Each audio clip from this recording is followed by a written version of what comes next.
Hi, welcome to the Booklab. I'm Björn, and now it's time for March 25. The most interesting non-fiction releases that I was able to find when I was scouting the publishing houses and looking under rocks, seeing what's coming out this month. We have books about brainwashing, how to feed the world, propaganda, books about maybe tuning down the sun a little bit, a bunch of great books. So let's jump right into the list.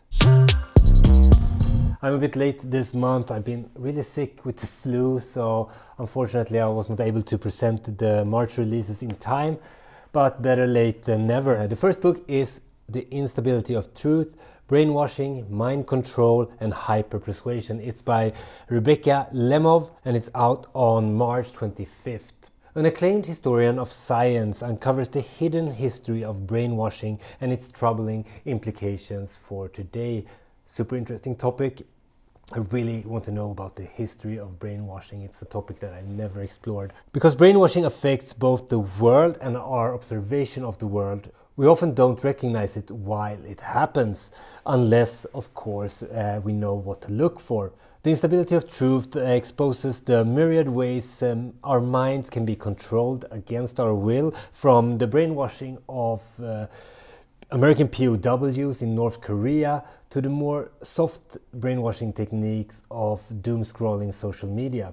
In our increasingly data-driven world, anyone can fall victim to mind control. The Instability of Truth offers lessons from mind control episodes in the past and the present, and that history is what made this book stand out for me. We'll jump right into the next book and just keep this going. Dimming the Sun by Thomas Ramge, or Ramge. I have no idea. The urgent case for geoengineering. The Earth stands at a tipping point. As we fail to curtail emissions fast enough, our planet stares down on a cascade of imminent, catastrophic and irreversible disaster triggered by climate change. Yet a potent technology already exists to buy us more time: solar engineering. What is solar engineering? I have actually no idea, and that's why I put this book on the list, because this sounds really exciting and kind of out there. Through methods such as atmospheric aerosols, human-generated cirrus clouds and solar sails, we humans can, at least in the short term, slow the Earth's warming. But should we? I think it's a mistake to fade human creativity and ingenuity when we're all collectively faced with a crisis. That's when we come up with the most groundbreaking and unique ideas. It's really hard to rally people behind a cause, and we saw that with the environmental movement when COVID hit and inflation came because of all the money printing, and people had to make sacrifices to their lifestyles. They couldn't care less about the environment when the price of fuel was skyrocketing, and they had to think about what kind of groceries we bought in the grocery store. So the approach that we all should make sacrifices for combating potential emissions and stuff, it's a really hard sell, especially when the economic situations and the personal security of the individuals in the world is not the greatest. That's a really hard sell. So it's super interesting to see these alternative takes on how we can battle potential global warming. And I've always been laughed at when I had some crazy ideas, and I don't know if this would work, but like more hypothetical ideas about how we could combat this, like by sucking carbon out of the air, or maybe painting big surfaces of the earth with brighter colors to reflect more sunlight, stuff like that. People just laugh at me, and this sounds a little bit towards that direction. So it sounds like a very interesting book to read. We also have Michael Lewis coming out with a new book, and this book number 3, it's Who is Government? The Untold Stories of Public Service. This book is out on March 18th. It's 272 pages. Who works for the government and why does their work matter? An urgent and absorbing civics lesson from an all-star team of writers and storytellers. I'm not a big fan of collections of stories in books, but I think the theme of this book is interesting. The government is a vast complex system that Americans pay for, rebel against, rely upon, dismisses and celebrate. It's also our shared resources for addressing the biggest problems of society. And it's made out of people, mostly unrecognized and uncelebrated, doing work that can be deeply consequential and beneficial for everyone. Well, the new theme from 2024 and 2025 is that we should cut government expenses and remove departments and all of that. And I can't say I'm not a fan of that idea. But also, when you get these ideas that cutting governments is only a good thing and steer towards that, it can be good to read something that is kind of a counter book to the beliefs that you hold. And this might be one of those that I need. Michael Lewis invited his favorite writers to find someone doing an interesting job in the government. The stories they found are unexpected, riveting, and inspiring. Whether they are digitalizing archives, chasing down cybercriminals, or discovering new planets, these public servants are committed to their work and universally reluctant to take credit. So this book sets out to blow up the stereotype of bureaucrats being irrelevant. I think this could be a nice book to check out. We also have Propaganda Girls, the true story of 4 women who helped win World War II by Lisa Rogak. It's 240 pages and it's out already on March 4th. The incredible untold story of 4 women who spun the web of deception that helped win World War II. These 4 women, each fascinating in their own right, together contributed to one of the most covert and successful military campaigns of World War II. In this book, Lisa Rogak promised us to give us the story of these unsung heroes, and it sounds like a great book. Coming to think about it now when I read it, I should probably read up more on the Second World War before I get into the niche topics of that, like the subtopics of World War II, because I really don't have the best grasp of that. And this was a surprising one. I just finished a book called Energy and Civilization, a great book that I will review very soon, now that I'm feeling well again after that big episode with the flu. It's Vaclav Smil's new book, How to Feed the World, The History and Future of Food.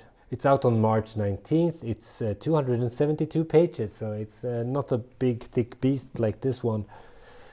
An indispensable analysis of how the world really produces and consumes its food, and as scientists, explorations of how we can successfully feed a growing population without killing the planet. Why are some of the world's biggest food producers also the countries with the most undernourished populations? Why do we waste so much food, and how can we prevent that? Could the whole planet go vegan and be healthy? I really hope not. I would not want to be a vegan. He explores the global history of food production to understand why we farm some animals and not others. And if it's anything in the style of this book, it's very detailed. This guy is meticulous in his research. So I just want to add that book there because Energy and Civilization, it was just a great read. So I was surprised and happily surprised to see that he had a new book out already. The next book is personal development, finally.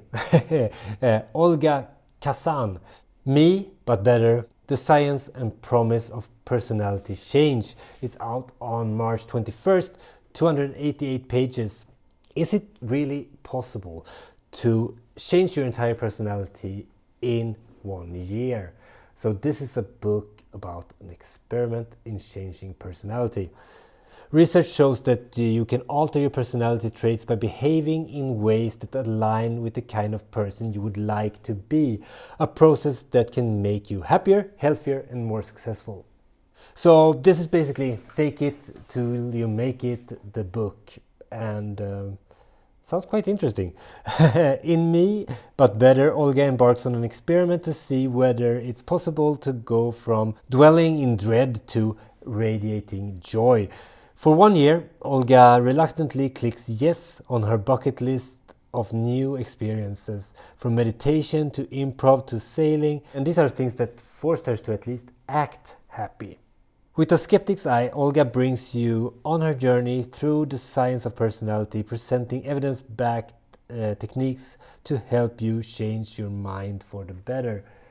I kind of like books like this where it's just like personal account of how people change their lives. I read a book, it's not the best book, I found it immediately, in the world. It's quite poorly written, but the idea is just great, and the story of his experiment is a joy to read, and it's Jia Jiang's Rejection Proof, How to Beat Fear and Become Invincible. One of the most generic subtitles ever, but this guy sets out to do super uncomfortable things, starting small and then just slowly making a higher benchmark. Anything from asking a stranger on the street to if he can borrow $100 to walking into a company asking to be an intern, or just go to an unknown neighbor and ask if he could play football in his garden, putting himself in situations where he could be rejected, just to overcome the fear of rejection. It's a quite inspiring book, and I learned a lot from it. And this sounds like something similar, but more experimenting with how you can mold your personality. I'm doing this myself for a little bit because I had kind of a few months where I've been quite low, and I felt like, just fuck it, I need to at least do stuff that happy people does. If I was had more energy, I would do it. So I've been trying to tricking myself a bit, and it actually works. So that's also one of the reasons why I put this book on the list, because it's kind of related to things that I'm thinking about right now. For instance, the last week I jumped into the frozen lake we have around here to take a bath, which I was very reluctant to do to begin with, but then I said I just need to get out and do something, and when I got back I felt much better. Last Friday I was in a shitty mode, but I said, yeah, let's flip it around, and I bought a bunch of nice stuff for the family and snacks and stuff, and lit some candles just so we can have a great Friday night, even though I didn't feel like it. And of course it ended up being a great time, and I felt much better. So I'm kind of used to this fooling myself. So it sounds like a great and interesting book. Oh, that's actually the end of the list. It was quite quick this month. I hope you found a book that you enjoyed, and let me know in the comments which one of these books you would like to read, because it's nice to get your feedback on it, and also if I missed any important titles so I can bring them up either next month's video or just put them on my reading list myself. I'm back next week. No, I'm not going to talk about that now. I'm going to pick a book of the month first. I think I would pick up Me, But Better by Olga. Khazan.